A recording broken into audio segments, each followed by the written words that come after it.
Hello friend, आज हम पढ़ेंगे मानव मस्तिष्क। ठीक है। इस मानव मस्तिष्क जो होता है, मानव मस्तिष्क इसको इंग्लिश में ह्यूमन ब्रेन कहते हैं। ह्यूमन ब्रेन, मानव मस्तिष्क, ह्यूमन ब्रेन। ठीक है।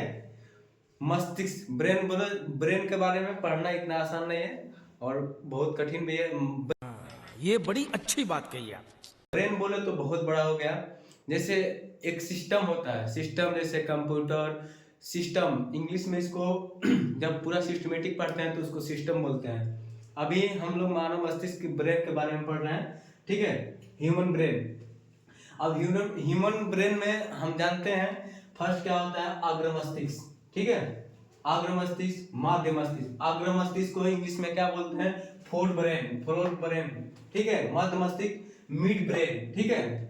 तीसरा पश्च मस्तिष्क, पश्च में हिंड ब्रेन। ठीक है। हिंड ब्रेन बोलते हैं। अब चलते हैं पहला। अब देखते हैं अग्र मस्तिष्क का तीन भाग होता है। अग्र मस्तिष्क का तीन भाग होता है। पहला प्रोमस्तिष्क, दूसरा थाइलेमस, हाइपोथैलेमस। ये तीन भाग होता है। ये यहाँ से यहाँ तक होता है। ठीक है। यहाँ से यहाँ तक होता है। प्रमस्तिष्क, हाइपोथैलेमस, थाइलेमस। ठीक है। तीन भाग होता है।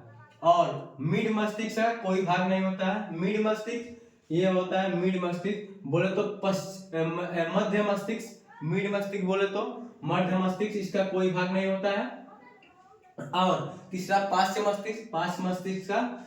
मस्तिष्क का जैसे हिड ब्रेन का क्या होता है, तीन भाग होता है।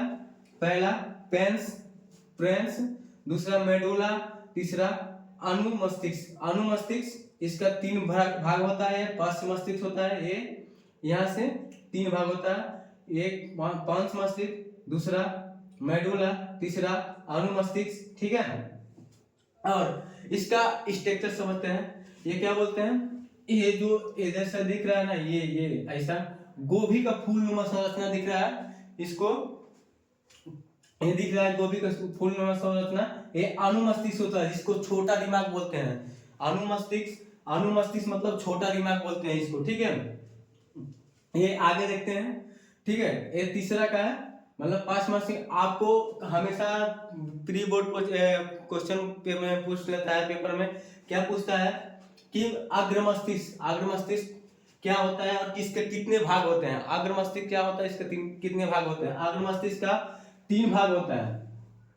अग्र मस्तिष्क जो बताया है, इसका तीन भाग होता है। क्या होता है, प्रमस्तिष्क, और दूसरा थाइलेमस, और तीसरा हाइपोथैलेमस। ये तीन होता है। और एकदम सिंपल सी है, मिड मतलब बीच का भाग, मिड इधर से बीच का भाग। एक नॉर्मल सा डायग्राम बना के दिखाते हैं आपको। सॉरी, चलो यार।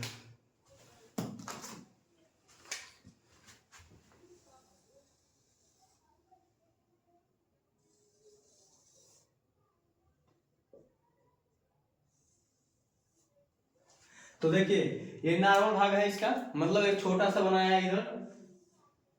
देखिए इधर बनाया है छोटा सा। तो इसमें हम एक स्ट्रक्चर दिखाना चाहते हैं। इसका जो ये कपाल या खोपड़ी बोलते हैं, इसको भी आप पूछेंगे क्यों लिखे हैं आप।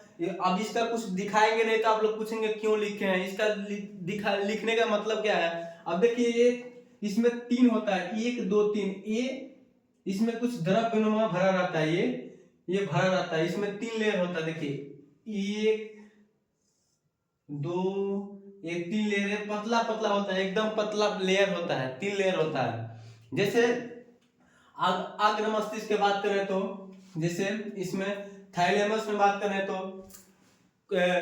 कोई छोड़ दिया, कोई कुछ भी होता है। जैसे मान लीजिए चोट लगा, ये बताने का काम होता है। जैसे हमारा एक तरह से कहें तो आंख, जीभ, मुंह, नाक, कान, ये सब इसी में आता है। मतलब इसका कार्य कराने का वो बताता है, संबोधित करता है, क्या कार्य करना है क्या नहीं करना है, ये बताता है। तो हम लोग इस पे थे, कपाल या खोपड़ी पे थे, कपाल या खोपड़ी पे। ठीक है। इसका तीन होता है, इसका काम यही होता है। और देखिए इसका पूरा मस्तिष्क का स्ट्रक्चर कैसा होता है, जिलेबी नुमा होता है। देखिए टेढ़ा टेढ़ा ऐसे, ये जो होता है ना, ये सब प्रमस्तिष्क है। यहाँ से देखिए, ये यहाँ से छोड़ के ऐसे ऐसे ऐसे पूरा प्रमस्तिष्क है, ये यहाँ तक आता है प्रमस्तिष्क, ठीक है। अब मिड ब्रेन क्यों कहा गया है? ये मिड ब्रेन, ये मिड ब्रेन जो होता है ये दोनों से बीच में होता है। ये देखिए अग्र मस्तिष्क, ठीक है, ये अग्र मस्तिष्क होता है, और ये नीचे का ये पश्च मस्तिष्क होता है, ये पश्च मस्तिष्क होता है, ये अग्र मस्तिष्क, ये पश्च मस्तिष्क, ठीक है। ये मिड, ये दोनों का जोड़ने का काम करता है, ये दोनों का जोड़ने का, इसलिए मिड ब्रेन बोलते हैं इसको। इधर से ये चिपका हुआ रहता है, मतलब देखिए ये दोनों साइड से बीच में है। ये आपको हम दो डायग्राम में दिखाते हैं। हम लोग के पास अगर डिजिटल बोर्ड रहता तो हम 2-3 डायग्राम में आपको दिखाते तो अच्छी तरह से, बेहतर तरह से तरीके से समझ में आता, क्योंकि हम लोग एक ही डायग्राम पे गोज रहे हैं, मतलब दिखा रहे हैं, बार बार दिखाने की कोशिश कर रहे हैं, ठीक है। अब देखते हैं ये पश्च मस्तिष्क के बारे में, ये भूलना नहीं है। हम अगली वीडियो में मिलेंगे नेक्स्ट टॉपिक पे।